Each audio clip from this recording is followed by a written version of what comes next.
na Congo makambo boye nano yati nano ezalaki na kati ya Congo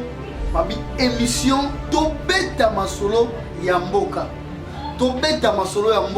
désormais yambalo yo bolanda biso na site eza moko Kimpese News amina kata Kimpese News chaque lundi à partir de 19h juste tolanda émission masolo ya mboka abi bien chaque lundi à partir de 19h juste moto azangaka te toyoka masolo ya mboka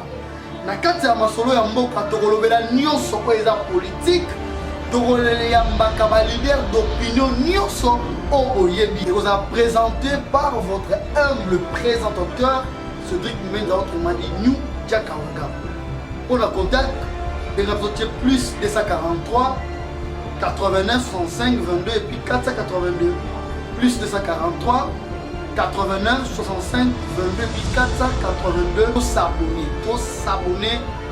biso nyonso po tolanda masolo ya mboka to s'abonner belé na Kimpese News nde pour landa analyse politique avec Cédric Menza Ninja.